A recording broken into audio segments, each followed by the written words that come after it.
Hello, welcome to Daily Current Affairs by Neo IAS. Happy Republic Day, guys. Today is 26th of January 2019 and the topic today we are going to deal is Pradhanmantri Bijli Har Ghar Yojana, Microsat and Kalamsat, Insolvency and Bankruptcy Code of 2016, UDAN Scheme and Bharat Ratna and other civilian awards of India, also the map aided program and the previous year question revision series. So coming to the first topic, that is Pradhan Mantri Bijli Har Ghar Yojana. So this is in news because the concerned ministry is Ministry of Power. So the Ministry of Power has asked for the clarification regarding how many household has been electrified and how many are left behind. So they have asked for this clarification, this statistics. So that is why it is in news. And I'll tell you what Saubhagya. Saubhagya is the other name for Pradhan Mantri Bijli Har Ghar Yojana. So the Saubhagya scheme, I'll tell you about it. The government has started Saubhagya scheme in September 2017 to achieve the goal of universal household electrification. So its target is March 31st of 2019 and it is to provide last mile connectivity and electricity connection to all remaining households which has not been included in the previous list or which has not been yet electrified. So the central government alone cannot do this, cannot implement this. So they are implementing the scheme with the support of the state power corporation or state power departments in each state, and they are executing, they are the concerned body to execute the project. And the government is deciding who is poor, who is to be given free electrification according to the socio-economic caste census of 2011. So according to the census, the poor household will be identified and they will be given connection. All the others who are not mentioned in SCCC, they will be charged of rupees 500 for the connection. And remember, the implementing agency for this particular scheme is Rural Electrification Corporation Limited, that's REC Limited, will be the agency responsible for operationalization of the scheme throughout the country. And also, it is not about giving free electricity. Some confuse it as giving free electricity. No, they are giving only free electricity connection. You have to pay whatever the prevailing tariff is there, you have to pay it monthly, but only the connection is free. That also for the poor household who is mentioned in SCCC. Okay. And the next topic is Microsat and Kalamsat. I'll tell you why is it in news because the PSLV C44 successfully they injected Microsat R and Kalamsat V2 into the satellite, so into their designated orbit. So it is in news because PSLV C44 it is the 46th flight of PSLV and it has been done from Sriharikota. In my previous video, I have told you that Sriharikota is a barrier island which separates Pulicat Lake and Bay of Bengal. I hope you remember that. So it has been launched from Sriharikota, and also the speciality of the launch is that it is for the first time ISRO is using the last stage of a rocket. Okay, so they have been using only 3 stages. Now they use the 4th stage, the last stage of the PSLV. That is why it was very specific in news. Okay, and Microsat, I'll tell you about Microsat R. So it's the Earth observation satellite. So Earth observation satellite means they do the surveillance and also they image things. So they take photographs and they also do surveys. So that is the prime aim of Microsat R, and it is meant for DRDO, the DRDO purposes also. Once it is injected and it is being operated, the agency responsible to control the Microsat R would be ISRO Telemetry Tracking and Commanding Network, that is ISTRAC. They function at Bengaluru. Okay, so they are the persons they are the agency responsible for controlling Microsat R. Okay, so only thing you have to remember here is this is an Earth observation satellite and it is also meant for the DRDO purposes. That's a defense related purposes. Okay. Then Kalamsat V2, this is a payload that is developed by students of Chennai based space Kids India. That's a space agency, and the students of the agency has created Kalamsat V2. The speciality is it's the smallest satellite in the world, and it's the first time in the world that a satellite is launched, but also as I told you, the fourth stage is also being used. Okay, so the fourth stage will be moved to the higher orbit so as to carry out the experiments in that particular orbital platform. Then I'll tell you about PSLV. PSLV, as you all know, Polar Satellite Launch Vehicle.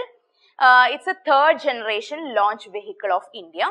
It has actually four stages, 2 solid stage and 2 liquid stage, and it also has been used to launch satellites into geosynchronous as well as geostationary orbit. It can carry around 1750 kg of payload and above an altitude of 600 kilometers. Okay, that is a speciality of PSLV.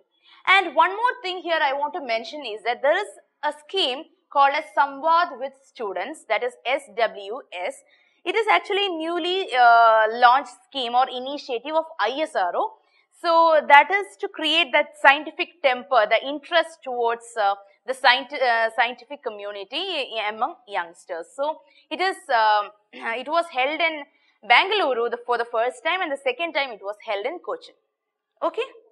Coming to the next topic, that is the Insolvency and Bankruptcy Code 2016. It is in news because it was recently debated about the validity of this particular act, and the Supreme Court held that the IBC 2016 has validity and it has upheld the code. That is why it is in news. And we have to know about IBC 2016. Actually, it is a code for legal clarity of bankruptcy and insolvency. So, it is to solve the issues within 180 days or again to next 90 days, all the cases revolving around insolvency and bankruptcy. So, it is a kind of regulatory law, and they have appointed a regulator, an agency, that's a Insolvency and Bankruptcy Board of India, IBBI, under Corporate Affairs Ministry. So, Ministry of Corporate Affairs is the responsible ministry, and IBBI is the implementing agency or the regulator for IBC 2016. And it what it do is it exercise regulatory oversight around all the issues regarding the insolvency and bankruptcy. And also you have two different tribunals regarding this. This is very important. One is National Company Law Tribunal and the Debt Recovery Tribunal.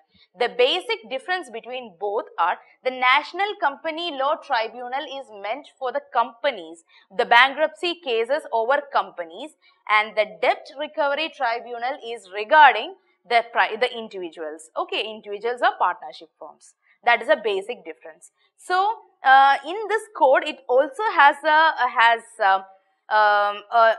opportunity for the debtor to come forward and file a case, like initiate the insolvency resolution. So, once if you know that you are bankrupt, you can no more pay the loan back, you can approach the tribunal saying that I am bankrupt, I can't pay the loan back. So, please initiate an insolvency resolution so that I can overcome the situation. That is how it works. So, there is also prioritization of the schemes, like if there are more number of people involved, so more number of cases, then the board will prioritize which has to be done first. Okay. The next topic is UDAN, that is the Uday Desh Ka Aam Nagrik. So, this comes under Civil Aviation Ministry, and this is in news because the Civil Aviation Ministry, who is the responsible ministry for UDAN, they have cleared around 235 routes to cover 16 unserved and 17 unserved and underserved airports to have this scheme. So, unserved means you have not reached any kind of facility there. Underserved means there have been some facility, but it's not up to the mark. So, UDAN take care of both unserved and underserved. Okay. And what is it? What is UDAN? It is basically a market-based innovation scheme That is to promote the regional aviation market. You have to ensure the regional connectivity. So that is why they launched UDAN. And the objective is again, as I told you, to serve unserved and underserved airport of the country. So by developing the airport and giving more routes in regional area, and the implementing agency is the Ministry of Civil Aviation. Also, it is done through viability gap funding. So there has been some subsidies are there, some kind of funds are given. Also, they are doing the viability gap funding, that is raising more money which is not meeting it. They are raising the money from the private agencies, and that is how it operates. And it has various tax reduction and reductions on parking charges. These points are not very important, but I have made the slide so that you have you get a brief idea about it. You don't have to be blank about what is UDAN. You should have a basic idea how it's work. That is that is why I put it in the slide. So please go through it. Okay. And for funding it, they have created a fund, Regional Connectivity Fund. Okay. And the states in which the airport is being developed will give 20% share to this funding. If it is a northeastern state, they have to give only 10%. Okay. And what is the impact is that you can get very cheap and affordable flights on regional routes. That is the main economic impact. Okay. The next topic is Bharat Ratna and other civilian awards of India. So we'll iterate and see each awards, because on Republic Day the awards are being given. So you have to know why this award is given and what is the speciality of awards. So that is why I brought this in the today's class. First is Bharat Ratna. Bharat Ratna is the highest civilian award in India. It is for some exceptional service or performance of highest order in case of human endeavor. So in that case only you will be awarded with Bharat Ratna. So any person without distinction of race, occupation, position, gender is eligible for this award. It has to be a person should be of exceptional service to the human endeavor. That is only criteria. It is the highest civilian award, and you know the awardee will be given the badge in the form of a people tree leaf made of bronze. Okay, and it has a symbol of sun. It's a symbol of the replica of sun, and it will be written Bharat Ratna. Bharat Ratna is written in Devanagari script on the front of the emblem. Okay, so that's all you have to remember. That's a sun sign. That the sun is the emblem. Then the Padma Award. Padma Award is also, it's announced every year on Republic Day. Any person without discrimination can receive this award. This is for the government servants, including those working with PSU, which has done something extra. Okay, except doctors and scientists for sure. They have done something extra than the Padma Awards are given. So among the Padma Awards, first one is Padma Vibhushan. Padma Vibhushan is the second highest civilian award in India. So this is an award given to a person who has shown something very huge contribution in the field of art, science, public service, okay, including the service given by government employees. So this is being given in, these people are given with Padma Vibhushan award.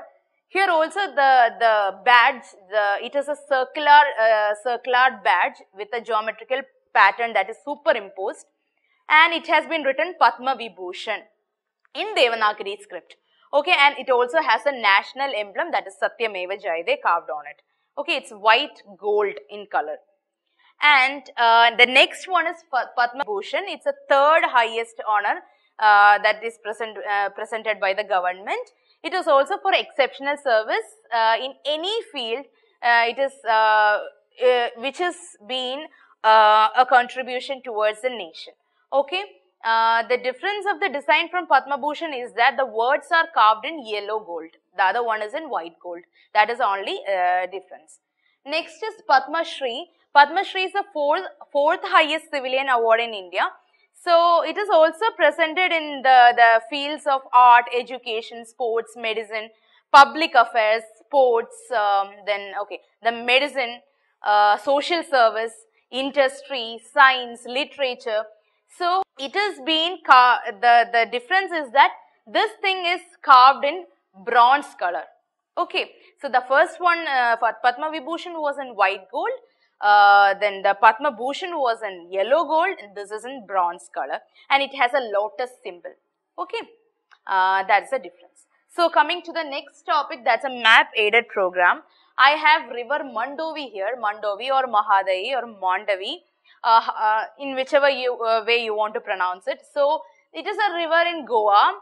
It is in news because Nitin Gadkari has inaugurated cable stay bridge over river Mandovi. So by installing this, by building this cable stay bridge on river Mandovi, it is very easy to travel from South Mumbai to Kanyakumari without any traffic. They are bypassing actually the Panaji city of Goa and coming directly to the south. So it will be very easy for people to access that road and reach the South India, the Kanyakumari region without any traffic. That is why it is in news. The concern here is Mandovi river. It is in Goa. It is a west flowing river towards Arabian Sea. And the major rivers of Goa I have mentioned here are Terekol, Mandovi, Baga, Zuari, Kolwal, Saleri, Mandre, Harmal, Sal, Talpona and Galjibagh. I want you to do a little of homework here. I want you to comment on the comment section about which all rivers are west flowing and which all rivers are the east flowing rivers. Okay, and which are the major rivers of Goa. Okay, I have a picture here, and this you can see the Mandovi river. It is flowing through Arabian Sea, and the Zuari river is coming Mahadayi. Then towards the top you have Chapora. Okay, so please make a note of the west flowing and right flowing rivers of Goa, if possible of all the western states of India. Okay, it can help you in prelims because UPSC has a tendency to ask the rivers in the order of west to east or from south to north. So please make a note of it. Coming to the last topic, that's a previous question revision series. I have a question of traffic. Consider the following statement with respect to trade-related analysis of flora and fauna in commerce, that is traffic. Traffic is a bureau under United Nations Environment Program, UNEP. The mission of traffic is to ensure that the trade in wild plants and animals is not a threat to conservation of nature. So here I have to tell you about traffic first of all. Traffic is a wildlife trade monitoring network. What they do is they are working for globally on the trade of wild animals and plants in context of both the biodiversity as well as the sustainable development. They wanted to make sure that the wild plants are conserved as well as they are not making any threat to the humankind. Okay, so basically they are a NGO, non-governmental organization. It doesn't work under any organization. So the first statement is wrong because it is not under UNEP, it's an NGO. And one more thing I have to mention here that it was founded in 1979. It is an alliance of Worldwide Fund for Nature as well as IUCN. So they are the partners. But still it is an NGO. It does not comes under any organization, especially not UNEP. And its mission is to ensure that the trade in wild plants and animals are not a threat to the conservation of nature. So the answer here is B2 only. Okay. So please make a note of environmental organizations also. So it is a trend in UPSC these days. So please make a note on all the organizations of environment related things. Since climate change is the biggest problem right now, so it is a trending topic. Please do not ignore it. So if you have any doubts in today's class, please feel free to mention it in the comment box. I'll reply as soon as possible. So thank you guys. Thank you so much.